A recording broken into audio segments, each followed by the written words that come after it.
विषय असा झालता, आमच्या कुपवाड मधला उरूस होता. म्हणतात की ही दगड उचलून विष मागितली का विष पूर्ण होत्या. एवढं मोठं पाळणं, आज तर मज्जाच मज्जा आहे. मग व्हिडिओ शेवटपर्यंत बघायला लागतोय. तर रामकृष्ण मंडळी, मी आहे सांगलीचा ब्लॉगर. तुम्ही आपल्या इंस्टाग्राम ID ला फॉलो केलं नसेल तर फॉलो करून घ्या आणि यूट्यूबवर सबस्क्राईब करायला विसरू नका. मग डायरेक्ट आपण आलतो उरसामध्ये आणि ह्यो आहे आपला भाऊ. मग काय, भाऊ आहे म्हटलं त्याचा पण व्ह्यू घ्यायला लागतोय. सगळ्यांचा व्ह्यू घेतला आणि त्याचा घेणार नाही असं होईल काय. मग आम्ही डायरेक्ट आलो आतमध्ये. हे तुम्ही पहिल्यांदा बघितलाच असाल की ही दगड उचलून विष मागितल्यावर जर दगड उचलला तर विष पूर्ण होत्या. मला काय माहित नाही, पण मी ट्राय केलं. पहिल्या व्हिडिओमध्ये आहे ना झालतं. मग ह्या व्हिडिओमध्ये काही दिसलंच नाही, पण थोडा उचललेला. मी दगड उचलायला लागल्यावर सगळेजण एक एक करून येऊन उचलायला लागलेली. दगड सगळा उचलून झाल्यावर मग आलतो डायरेक्ट बाहेर. एवढं पाळणं ही बघितलेलं, म्हटलं ते आता पाळण्याच्या दिशेनंच जाऊया. सगळ्यांपेक्षा मलाच लय आतुरता होती पाळण्यात बसण्याची. मग काय जाऊयाच म्हटलं या. नंतर समजलं भावांनो, पाळण्यात बसून 100 रुपये घालवण्यापेक्षा 100 रुपयाचं खाऊन गेलेलं बरं. माणसांचं बरं आहे पण बायांचं लय वाईट आहे. तिथं काय जत्रत दिसलं का नुसतं घ्यायचंच असतंय. काय पण असू दे, आपल्याकडे असलं तरी पण नुसतं घ्यायचं.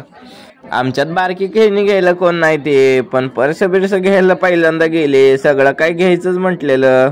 सगळी खरेदी तर झालती. मग सगळ्यांना असं पुढं घालून आणलो पाळण्याच्या दिशेने. म्हटलं आता पाळण्यात बसायचं आणि डायरेक्ट घरी जायचं. खायचं कधी, मग खायला पण थोडा वेळ दिला पाहिजे. नुसतं फिरून नाही जायचं, खाऊन पे जायचं. जसं पुढं पुढं येईल तसं तसं आम्हाला पाळणं दिसायला सुरुवात झालते. मग तुम्हाला दाखवतो. दिसला का पाळणं तुम्हाला पण?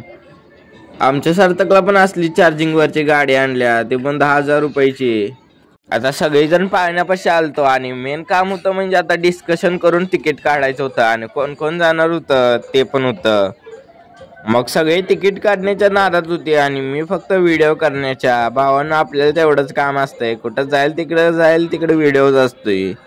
कारण की आपली पब्लिक आहे म्हटल्यावर व्हिडिओ तर बनवायला लागणारच. इकडं स्टॉल तर एकदम खतरनाक मध्ये लागलेलं सगळं. आता इकडंच खाऊन जायला लागतंय असं वाटतंय मला.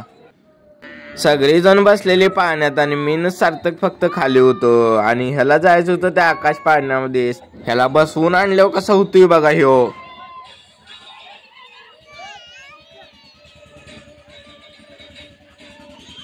मग सार्थकला म्हटलं डबल बसशील का ह्या पाळण्यात बसवून आणल्यावर त्याला समजलं पाळण्यात काय असतंय. भावानं जीवनामध्ये फालतू मित्र बनवून फिरण्यापेक्षा आपल्या फॅमिली सोबत फिरलेलं कधी पण बरं. आनंद हो सगळीकडे असतो, फक्त आपल्याला शोधायला लागतो. म्हणून मी चांगले मित्र बनवतो. जीवनामध्ये चांगले मित्र कधीही कामी येतात, वाईट मित्र पण येतात, पण काही पण करू शकतात ते. त्यामुळे जीवनात चांगलेच मित्र बनवा. तरी एखादा वाईट मित्र असेल तर त्याला चांगला मित्र बनवू शकता तुम्ही. आता आमचं सगळं पाळण्यातलं बसून झालतं. मग इथं खायचं म्हटलं, इथं एवढं प्लेट महाग आहेत. मग म्हटलं आपल्या रोजच्या ठिकाणी जाऊया, तिथं प्लेट पण स्वस्त आहे आणि गर्दी पण कमी असणार. सगळीजण आहे ना उरसामध्ये आल्यावर उरसातलं खायला लागतात, पण आम्ही आहे ना बाहेर जातोय. आमचा विषयच वेगळा आहे हो.